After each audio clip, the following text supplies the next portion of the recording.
এই ইন্ডাস্ট্রির অনেক প্রোজ অনেক কনস আছে। কারণ আমি বহুদিন বাদে টেকনিশিয়ানসে পা রাখলাম।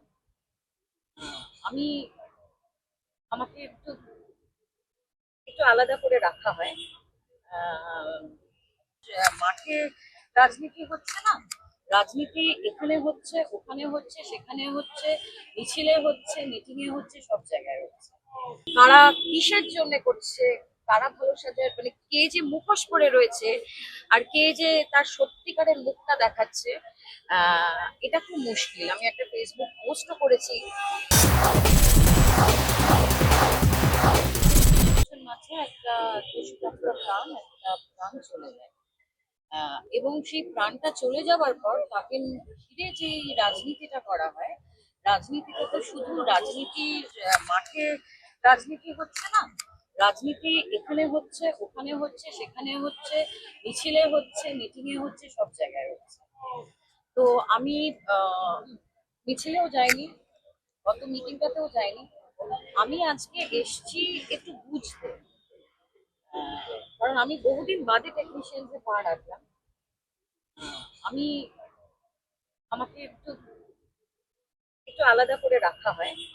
আহ, তো আমাদের এই যে টনকটা নড়ে, মানে আজকে রাহুলের ঘটনাটা ঘটলো, এর আগে আমরা দেখেছি অনেক অভিনেতা অভিনেত্রী, শুধু এই ইন্ডাস্ট্রি কেন, অন্য মানে তামিল ইন্ডাস্ট্রি বলো, হিন্দি ইন্ডাস্ট্রি বলো, সব জায়গায় সুইসাইড করে।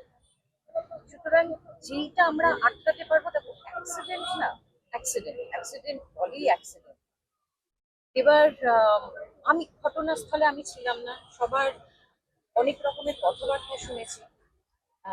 পরস্পর কোনটা বিরোধী। সত্যি, কোনটা ঠিক, কোনটা কেউ নিজেকে আড়াল করার জন্য বলছে, কি অন্যকে দায়ী করার জন্য বলছে, কি পার্সোনাল ভেন্ডেটার জন্য বলছে, কে রাহুলের জন্য বলছে, আর কে লীনা গাঙ্গুলির ওপর রাগের জন্য বলছে, কে আহ, আহ, অন্য একজন একজন মোলেস্টার, সে রিনা গাঙ্গুলিরই আত্মীয়, শুনেছি তার এতে বলছে। এটা প্রত্যেকের একটা ইন্ডিভিজুয়াল এজেন্ডা আছে, আর কারা ভালো সাজছে ক্যামেরার সামনে, আমরা মাথা, আমরাই সব দেখছি, আমাদের জন্যই সবকিছু ঠিকঠাক হচ্ছে, কারা কিসের জন্য করছে, কারা ভালো সাজায়, মানে কে যে মুখোশ পরে রয়েছে আর কে যে তার সত্যিকারের মুখটা দেখাচ্ছে, এটা খুব মুশকিল। আমি একটা ফেসবুক পোস্টও করেছি যে রিল আর রিয়েল এর মাঝে গ্যাপটা যখন খুব ব্লার হয়ে যায় না,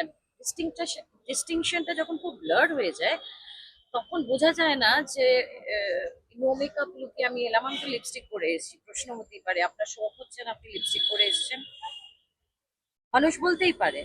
সুতরাং আমি আজকে জানি যে ক্যামেরার সামনে থাকবো, আমি একজন অভিনেতা, আমি নিজেকে প্রেজেন্টেবল দেখাবো, সেই জন্য আমি এইভাবে এসেছি। এবার কে যে ক্যামেরার সামনে দুঃখী দুঃখী মুখ, আমি জানি না, পুরোটা আমার কাছে ভীষণ এই একটা কর্মবিরতি নাটক লাগছে, দিদি, এই সাজানো লাগছে। কর্মবিরতিতে কি কোনো সুবিধা হবে? আমি জানি না, দেখো আমি তো বহু দীর্ঘদিন ধরে কর্মবিরতিতেই রয়েছি, বিরতিতে রাখা হয়েছে আমাকে।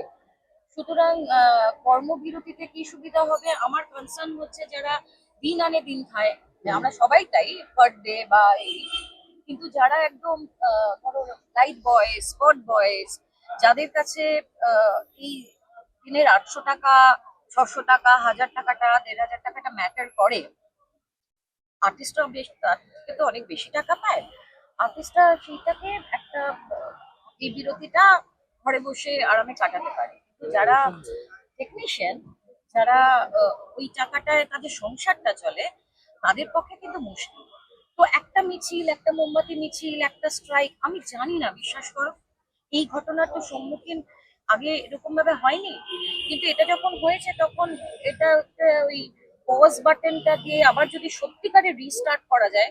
কিন্তু আমার এখানে আরো অনেক কিছু বলার রয়েছে। এখানে যিনি নাম নিয়ে বলছি, স্বরূপ বিশ্বাস, যার ত্রাসে সবাই চলে, যেখানে মানে গাছের পাতা দিয়েও তাদের আজ্ঞানুসারে নড়ে, তারা যখন পারে যাকে পারে ব্যান করে সাসপেন্ড করে দেয়, এবং তাদের ভয়ে যারা হয়তো সোচ্চার হয় আবার তারাই বলে না না আমরা ভুল করেছি, লিখিত চিঠি দেয় বা ইত্যাদি হয়।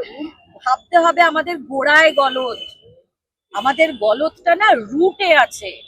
একটা ঘটনা, একটা স্ট্রাইক, একটা মিছিল, কিছু স্লোগান, কিছু এতে হবে না। আগে রুটটাকে চিনতে হবে। আজকে যদি একজন আমার মতো একজন মানে অভিজ্ঞ, আমি এত বছর কাজ করেছি, আমার যদি একবার আমি সেই বোমা বিস্ফোরণ ঘটালাম ক্যামেরার সামনে সুশান্ত সিং এর মৃত্যুর পরে, তখন আমাকে কি বলা হয়েছিল, খামতি আছে বলে। আজকে তারাই কিন্তু ক্যামেরার সামনে অনেকে জানে ঠিক কি কি বললে সবাই সাধুবাদ জানাবে। তারাই বলছে রাহুল বেঁচে থাকতে তাকে কোথায় কাজ দেওয়া হয়েছিল। তাহলে ন্যারেটিভটা ঠিক করুন, আপনি কি বলতে চাইছেন সেই ন্যারেটিভটা ঠিক করুন।